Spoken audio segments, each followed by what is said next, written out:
friends, welcome back to Kongu Adukkalai. இன்னைக்கு நம்ம பார்க்க போற ரெசிபி ஹெல்த்தியான வீட் பரோட்டா ரெசிபிங்க. அதுக்கு என்னென்ன தேவையான பொருட்கள்னு பார்க்கலாம் வாங்க.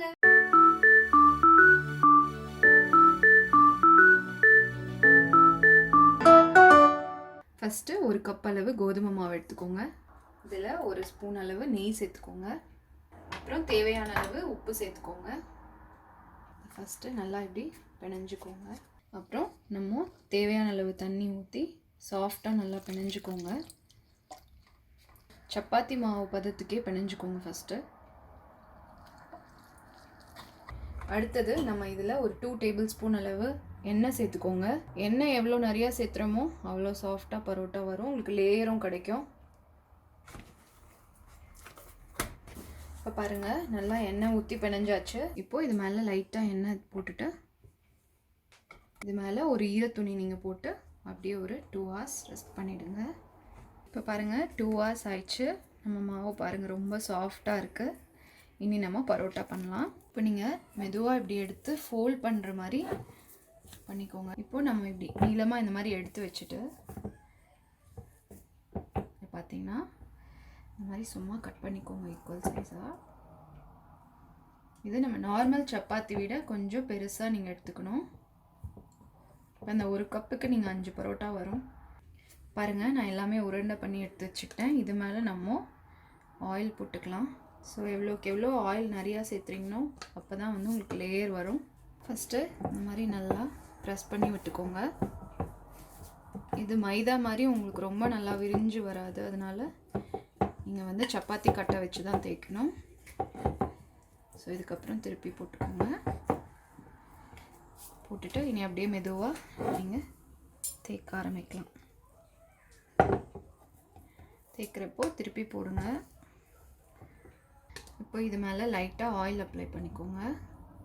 அப்புறம் நம்ம லைட்டாக சப்பாத்தி மாவு போட்டுக்கோங்க, ரொம்ப லைட்டாக போட்டுட்டு நம்ம இதை அப்படியே சாரீ ப்ளீட் மாதிரி பண்ணிக்கோங்க. அப்போ இழுத்து பண்ணுங்கள், இப்போ இன்னும் கொஞ்சம் உங்களுக்கு விரிஞ்சு வரும். ஸோ ஃபர்ஸ்ட்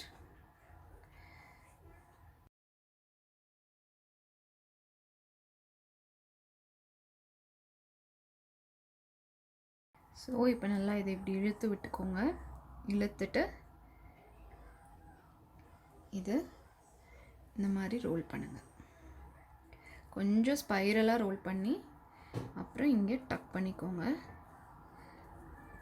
இப்போ நம்ம இது மேலே லைட்டாக எண்ணெய் போட்டுக்கிறோம்.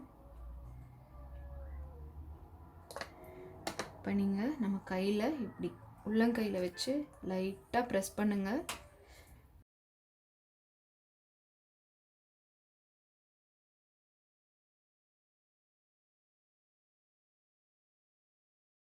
அவ்வளோதான், பாருங்கள் இப்போவே லேயர்ஸ் மாதிரி இருக்குல்ல, இந்த மாதிரி எடுத்து வச்சுருங்க. இன்னும் பெரிய பரோட்டாவாக போடணும் அப்படின்னா நீங்கள் மாவு வந்து பெரிய சைஸாக ஃபஸ்ட்டே எடுத்து நீங்கள் தேய்ச்சிக்கோங்க. எனக்கு இங்கே ஒர்க் சர்ஃபேஸ் ரொம்ப சின்னதாக இருக்குது இந்த கட்டைங்கிறனால நான் சின்னதாக எடுத்திருக்கேன். இப்போது நம்ம பரோட்டாவை இதில் போட்டுக்கலாம். கல் சூடாயிடுச்சுங்க. ஸோ இதில் போட்டுக்கோங்க. போட்டுட்டு ஒரு 2 minutes கழித்து திருப்புங்க, அந்த பக்கம் வேகட்டும். இப்போது இன்னொரு பக்கம் திருப்பி போட்டுக்கோங்க. இப்போ கொஞ்சமாக ஆயில் சேர்த்துக்கோங்க. ஸோ லைட்டாக இந்த பக்கம் சேர்த்துக்கோங்க. ஆயில் ப்ரஷ் இருந்தால் அது யூஸ் பண்ணிக்கோங்க. இப்போ மறுபடியும் திருப்பி போட்டுக்கோங்க. இந்த பக்கம் கொஞ்சம் ஆயில் சேர்த்துக்கோங்க. இப்போ பாருங்கள், இது நல்லா கொஞ்சம் ப்ரௌனாக ஆரம்பிச்சிருச்சு.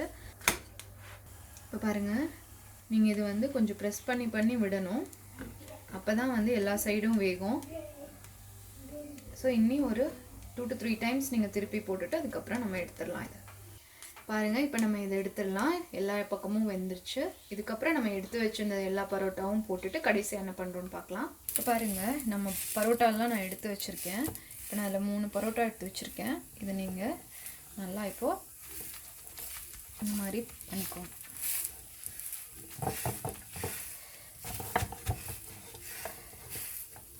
இப்போதான் உங்களுக்கு லேயர்ஸ் நல்லா வரும். இது வந்து நீங்கள் கொஞ்சம் ஆறின பிறகு பண்ணுங்கள். இப்போவும் பாருங்கள் கொஞ்சம் சூடாக தான் இருக்குது. இப்போ பாருங்கள், நம்ம நல்லா அது க்ரஷ் பண்ணதுக்கப்புறம் பார்த்திங்கன்னா உங்களுக்கு லேயர் லேயராக வந்திருக்கு. ஸோ இது ட்ரை பண்ணி பாருங்கள். டிப் ஆஃப் த டேங்க, இன்னைக்கு நம்ம பண்ண வீட் பரோட்டாவில் பார்த்தீங்கன்னா நம்ம மாவு பிணைஞ்சு எடுத்து வைக்கிறப்போ எண்ணெய் சேர்த்துக்கிட்டோம். இப்போது உங்களுக்கு நெய் ரொம்ப பிடிக்குங்கிறவங்க அந்த எண்ணெய்க்கு ஆல்டர்னேட்டிவாக நீங்கள் வந்து நெய்யே சேர்த்துக்கலாம். ஸோ அது எப்படி இருக்கும்னா இன்னும் வந்து உங்களுக்கு சாஃப்டாக இருக்கும் பரோட்டா, இன்னும் நிறையா லேயர்ஸ் வந்து நல்லா உங்களுக்கு வரும். ஸோ அது ட்ரை பண்ணி பாருங்கள்.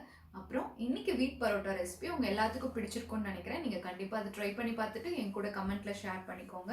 அப்புறம் இந்த வீடியோ உங்களுக்கு ரொம்ப பிடிச்சிருந்துன்னா எங்கள் சேனலை லைக் பண்ணுங்கள், ஷேர் பண்ணுங்கள். இங்கே வர ஒயிட் ஐகான் ப்ரெஸ் பண்ணி எங்கள் சேனலை சப்ஸ்கிரைப் பண்ணுங்கள். அப்புறம் ஃபேஸ்புக் அண்ட் இன்ஸ்டாகிராமில் எங்கள் சேனலை ஃபாலோ பண்ணுங்கள். தேங்க்யூ.